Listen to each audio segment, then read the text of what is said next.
Bonjour à tous et bienvenue dans cette nouvelle vidéo. Aujourd'hui, nous allons nous pencher sur les possibilités d'export et de render que peut nous offrir Reaper et vous allez voir qu'elles sont assez multiples. Donc je vais aller dans le menu ici, File, et je vais solliciter l'option Render. Ne faites pas trop attention à l'interface de Reaper qui peut vous paraître peu familière parce que c'est ma configuration personnelle. Tout ce que je vais vous expliquer là peut très bien être réalisé dans la version classique, basique de Reaper. Donc, lorsqu'on sollicite le fichier, le menu File, Render ou le raccourci clavier CTRL-ALTER, Reaper nous ouvre cette fenêtre. Cette fenêtre va nous permettre d'exporter, de faire sortir du monde Reaper des fichiers de type audio ou vidéo, c'est selon, afin qu'ils puissent être utilisés sur d'autres supports. Comment cette fenêtre fonctionne? Eh bien, le plus important, selon moi, sont les parties ici au-dessus, que nous allons voir quelque peu dans le détail. Les autres sont plus de l'ordre technique, et j'ai déjà fait mention de ces différentes choses dans mes tutoriels précédents. Donc je vous renvoie vers ceux-ci afin de découvrir la différence entre les éventuels formats d'encodage.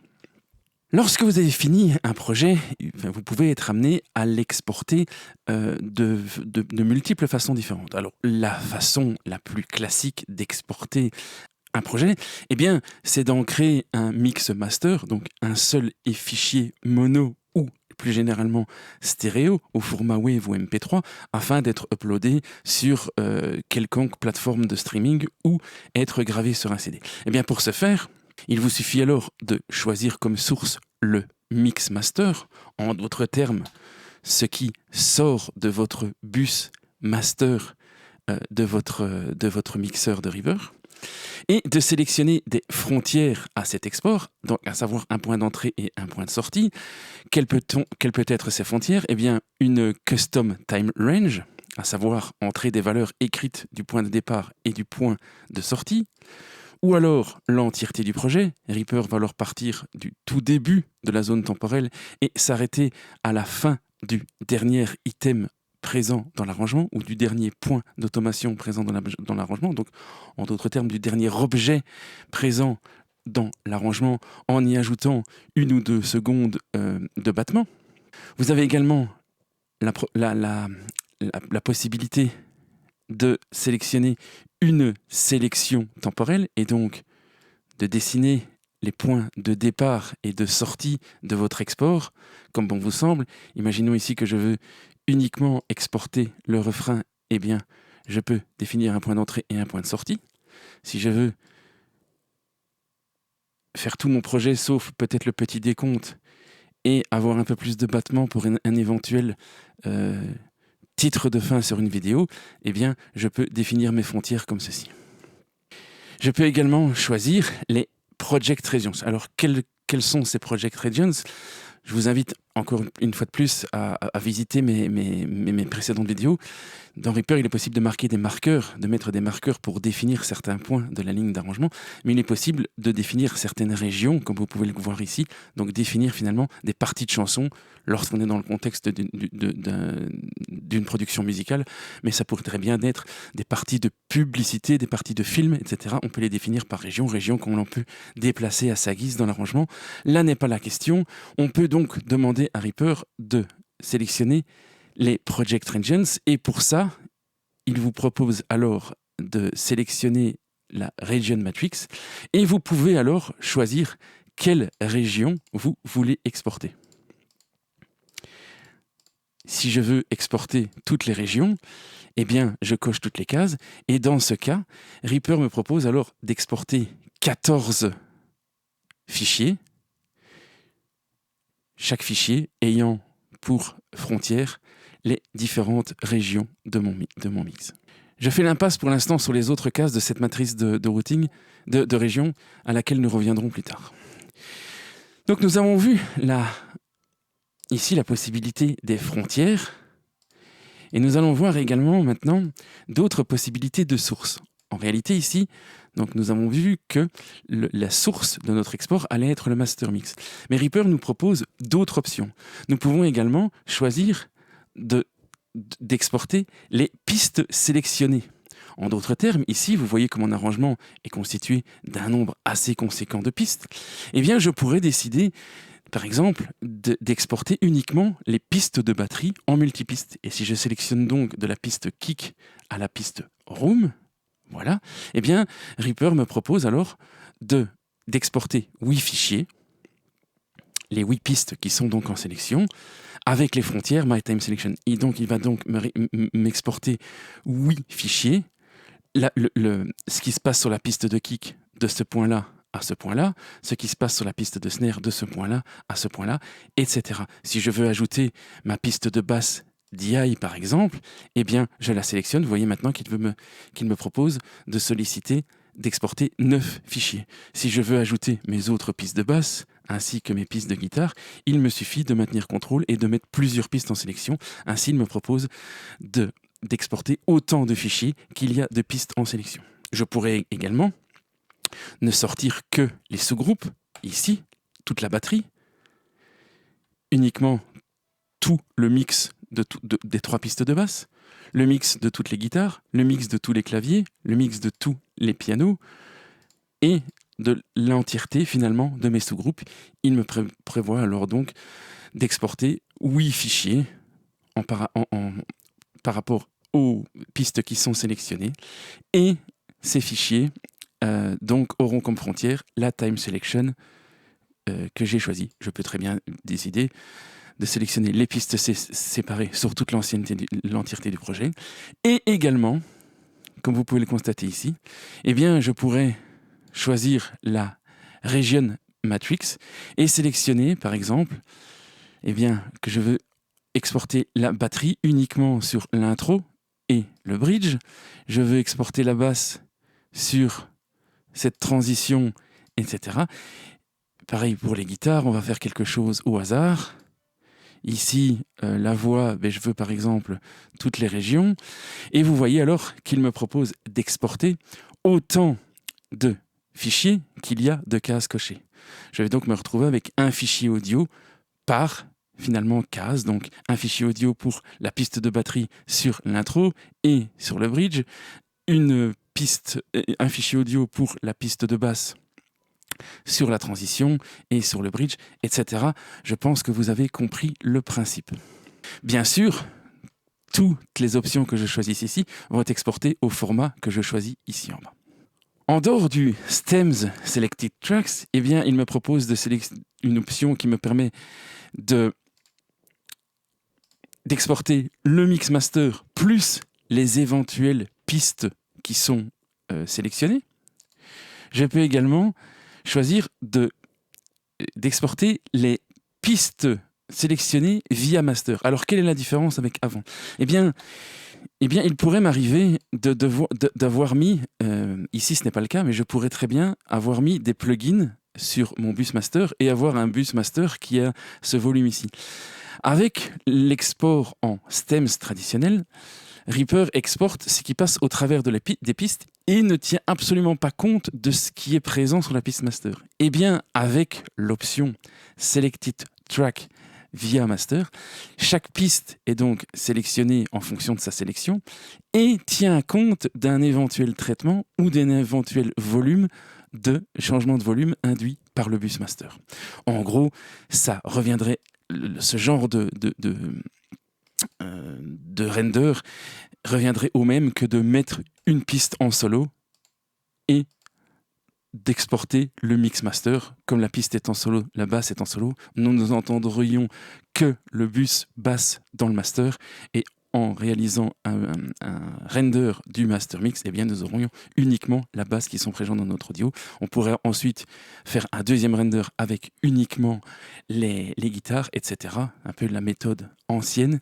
Eh bien, ici, avec le Selected Tracks via master, je n'ai pas besoin de m'amuser à mettre des solos.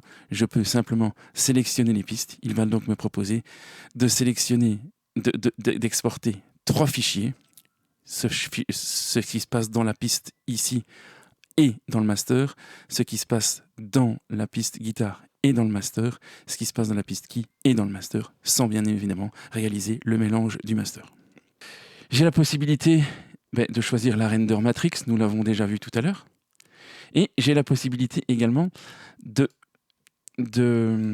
choisir des media items. Et donc, je pourrais très bien demander à Reaper de ne m'exporter uniquement l'item MIDI que j'ai ici en sélection. Comme vous le voyez, alors, dans ces cas-là, il n'y a pas de frontière. Eh bien, il va exporter le fichier audio depuis le début de celui-ci jusqu'à la fin de celui-ci. Et si d'aventure, j'avais, imaginons ici, je vais faire quelque chose comme ceci, rapidement. Voilà, j'ai plusieurs items audio, eh bien, si je sélectionne tous les items audio, eh bien, il me propose alors d'exporter 6 fichiers audio, chaque fichier audio correspondant à un item. Dernier point, je peux, à l'instar des Selected Tracks via Master, eh bien, choisir l'option Selected Media Items via Master, et donc la logique est la même, il va tenir compte des éventuels effets appliqués au master et de l'éventuel changement de volume au sein du bus master. Alors c'est bien beau tout ça, mais certains d'entre vous se demandent peut-être, oui, mais qu'en est-il du nommage, de la façon de nommer ces renders, et notamment lorsque il y a un choix de multiples sorties.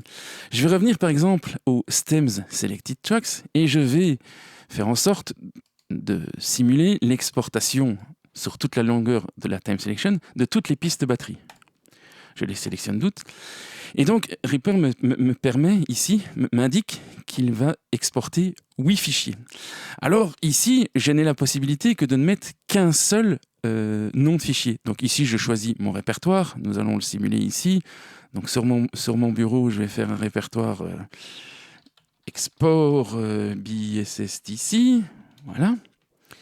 Je choisis mon répertoire et, comme vous pouvez le constater, malgré qu'il va exporter 8 fichiers, je ne peux entrer qu'un seul nom. Eh bien, c'est à ça que servent les wildcards. Imaginons ici que je veux nommer mes pistes, pour que lorsque je vais les retrouver sur mon disque dur, qu'elles aient un sens, eh bien, j'aimerais bien que la piste kick s'appelle kick, la piste snare s'appelle snare, tom s'appelle tom, etc. Eh bien, je peux donc utiliser les wildcards en disant, voilà, eh bien, je veux que le format de mon nom de fichier prenne le nom de la piste, avec par exemple un tiret, et le nom du projet, par exemple, et pourquoi pas le tempo de la session. Et vous voyez alors qu'ici, si je clique sur le petit fichier 8 files, donc l'indication des 8 fichiers qu'il veut me générer, si je clique dessus, eh bien vous voyez que chacun a pris le nom comme attendu. Donc le premier fichier s'appellera kick BSSTC Fortuto 124.wave, et donc ce qui correspond donc au nom de la piste, au nom du projet, avec le nom du tempo. Si j'enlève le tempo, que je ressollicite, eh bien le fichier va maintenant s'appeler kick BSSTC Fortuto.wave. Si j'inverse le nom du projet, je mets un tiret et que je mets ensuite le nom de la piste et pourquoi pas, soyons fous, le numéro de la piste, eh bien Reaper va maintenant automatiquement générer les fichiers comme suit, BSSTC Fortuto, donc le nom du projet, kick, le nom de la piste, 5, le numéro de la piste, comme vous pouvez le constater ici. Si je rajoute la piste loop, eh bien vous constatez que j'ai un nouveau fichier qui vient de s'ajouter, qui prend la même logique de nommage, à savoir nom du projet, nom de la piste, plus numéro de la piste. Donc ces wildcards sont vraiment super bien faites lorsque vous voulez générer plusieurs fichiers d'un seul coup. On va revenir également avec l'exemple tout à l'heure des items. Eh bien, vous voyez que chaque item porte le nom de la piste et puis Untitled MIDI Item. Eh bien, si je choisis Selected Media Items, je peux choisir Wildcards et donner le nom des items. Il va donc me nommer chaque item comme celui-ci s'appelle. Donc ici, en l'occurrence, Guitare 1, Untitled MIDI Item, et puis suivi d'une numérotation naturelle. Comme vous le savez, il est possible de renommer les items MIDI en sollicitant la propriété, les Media Item Properties. Et si vous souhaitez renommer plusieurs items d'un coup, il est toujours possible d'utiliser le label processor que j'ai déjà expliqué dans une précédente vidéo. Ici, par exemple, si je veux que tous les items portent le nom de ma piste, eh bien, j'entre T/T, suivi par exemple d'une énumération dans l'ordre sur la piste, /petit e, et je clique sur OK. Mes items sont maintenant nommés comme le nom de la piste, suivi de leur énumération dans l'ordre, donc 1, 2, 3, 4, etc. Et donc maintenant, si j'exporte en tenant compte uniquement du nom de l'item en wildcards, eh bien, vous voyez que ces items, enfin que le nom va suivre le nom inscrit sur les items. Voilà. J'attire votre attention sur le fait que lorsque vous faites des exports multiples, tous les fichiers vont utiliser cette résolution. Donc si vous avez des fichiers mono ou stéréo et que vous voulez les exporter ensemble, il est peut-être intéressant de sélectionner uniquement les fichiers stéréo pour tous les exporter en stéréo et uniquement tous les fichiers mono pour les exporter en mono. Ou sinon, si vous choisissez stéréo, même si une de vos pistes ou un de vos items est mono, il va vous l'exporter en stéréo. Il y a des myriades de possibilités offertes par cette fenêtre de render et ces wildcards. Je ne vais pas toutes les passer en revue. Je vous laisse très sincèrement en prendre connaissance par vous-même. La vidéo pourrait durer 3 heures sur absolument toutes les possibilités de render. Je pense qu'ici, j'ai vraiment passé en revue les plus essentiels. J'ai fait un passage rapide sur tout ce qui pourrait être intéressant. Je pense que ça répond à certaines questions, donc du type comment exporter toutes mes pistes séparément pour ensuite être mixées dans un autre projet, comment exporter des stems pour envoyer à un ingénieur de mastering, comment envoyer ma session, mon instrument à un collègue musicien pour qu'il puisse l'importer lui dans une autre session. Voilà, cette fenêtre d'export vous permet vraiment de faire beaucoup de choses et d'avoir des possibilités d'export, je vais dire presque illimitées.